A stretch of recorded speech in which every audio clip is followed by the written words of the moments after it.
respected jury members, faculties, and my friends, greetings for the day. I, Nimish Sharma, would be presenting my analysis for integrated construction practices of the Project Convention Center coming up in New Delhi as part of a Studio 3. For this studio, our roles had been divided into various sub consultants, where I have been performing the role of an architect and a BIM coordinator and have carried out various deliverables such as BIM execution plan, clash detection, design optimization, and etc. to name a few. The Convention Center is a smart city project being driven by the government as the largest convention and exhibition complex in India. The project is located in Sector 25 Dwarka, New Delhi, spread over a plot area of more than 90 hectares. The total built up area is proposed to be 10 lakh 20,000 meter square with an estimated project cost of 2.57 billion rupees. It's an EPC lump sum contract. The site is located in Sector 25 Dwarka, New Delhi and is being developed as a transit-oriented development with multiple access through Airport Express Metro, Dwarka Expressway and Urban Extension Road 2. It also is in close proximity to the IGI Airport, Diplomatic Enclave and the upcoming golf course. The entire complex has been divided into various zones such as open exhibition area, closed exhibition halls, convention center, arena and a mixed use district. Out of these, Exhibition Hall 1 and Exhibition Hall 2 and the Convention Center are being developed as part of Phase 1 and is due to complete by 2021. The project scope has been limited to the Convention Center block coming up in Phase 1 for the studio. We have taken the third and the fourth floor for Convention Center, which mainly consists of conference rooms and other ancillary spaces required for auditoriums. The total area covered by the third floor is 12,000 square meters and 8,000 square meter for fourth floor respectively.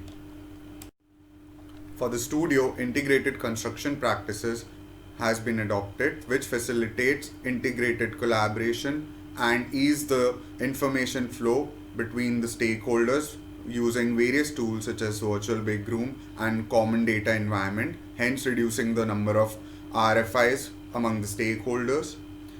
For this, we have used various applications such as Google Docs, Google Meet, BIM 360, Visaline and MeisterTalk to name a few. We have also applied various different applications for Kanban board and common data environment as well. For this studio, I played the role of an architect and I would be explaining the architectural process flow. It commenced by understanding the 2D AutoCAD drawings received from the project stakeholder. These files were used as a reference to prepare the architecture Revit model. The Revit model was further linked in common data environment, which was BIM 360 as a central file. We started with the 4.3 by modeling the generic walls, flooring, doors and windows, steps, etc. and finished till floor 4. Once this LOD 200 model was completed, it was reviewed along with structural consultant and a quality check was conducted by the BIM coordinator, which was me. The model is then integrated with the structural model and shared with the electrical and firefighting consultant. Once the file were finalized and were received from the other consultant, an integrated LOD 200 model was prepared and shared with the BIM coordinator for clash detection, and accordingly the clash resolution were done. The output for the same was a clash-free integrated LOD 200 model. This same process was then again repeated for the LOD 300 model as well. The architectural models were prepared as per the MEA or model element authoring done in the BIM execution plan. The LOD 200 model was first developed with modeling of generic walls, then flooring and finally door, windows and steps. This model was used as the base and further developed to LOD 300 model. As per the specification shared by the project stakeholder, there were 14 different types of drywalls in the project. These were given unique color codes for ease of identification. Also, all the elements were eventually assigned with specific material properties and finishes as shared by the stakeholder. The contractor was already implementing BIM as part of the contractual application, and clash detection process has been executed in the design phase and the pre-construction stage. the contractor had assigned 3 task teams according to the design discipline, and they were responsible for their individual work packages and assisted by a common BIM coordinator. The clash detection process was restricted to the architecture versus structural model in LOD 200, and further services such as electrical and firefighting in LOD 300. For architecture versus structure clash detection, we observed high number of clashes, which were almost 1739 in LOD 200, since the structural elements such as beams were not accurate. The number of clashes were then reduced to 334 in the second iteration performed in LOD 300 once the elements' geometry and sizes were further detailed. As we can see on the left, various clash detections were performed for all the disciplines in our scope over this semester. These clashes were gradually reduced with multiple iterations. Since the drawings we received were GFCs, no genuine clashes were detected, and all these clashes observed were modeling errors. We also tried to quantify one of these modeling errors observed in the architecture versus structure in floor 3.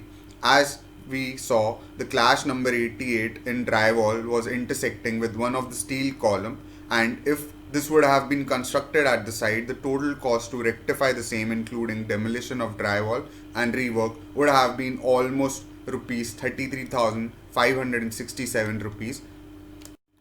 For this studio, we also tried one of the lean design management tool called set-based concurrent engineering or set-based design for one of the hotel building coming up in mixed use district in second phase.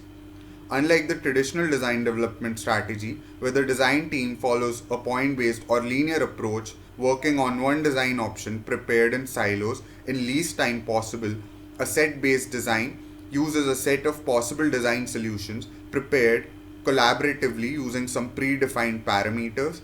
These design solutions are systematically eliminated as constraints are introduced until a final optimal and feasible solution remains, thus generating value to the design and reducing the rework later on in the construction stage.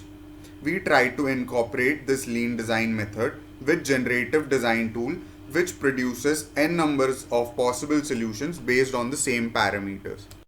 The parameters were identified for all the disciplines collectively by all the stakeholders on a virtual big room meeting. The following parameters were identified. For the architect and BIM coordinator, floor to floor height, maximum number of units, and maximum efficiencies were the key parameters. For the structural and firefighting consultant, corridor and staircase width, maximum travel distance, and building height were the key parameters. For electrical consultant and contractor, amenity space for electrical services and ease of buildability were the key parameters. Using one of the generative design tool called TestFit, we prepared various iterations of the hotel block design using the parameters we discussed previously. Out of these, 4 iterations were carried out, and they were further narrowed down to the 2 iterations, which were iteration 2 and iteration 4, based on the efficiency, and their respective 3D view is also displayed. Throughout the studio, the key principles and learning for various different tools have been mentioned here. As we can see, it can be briefly divided into BIM Revit modeling, clash detection, quantity takeoff and construction simulation, integrating BIM with Lean, and exploring other tools such as BIM ROI analysis and design structure matrix.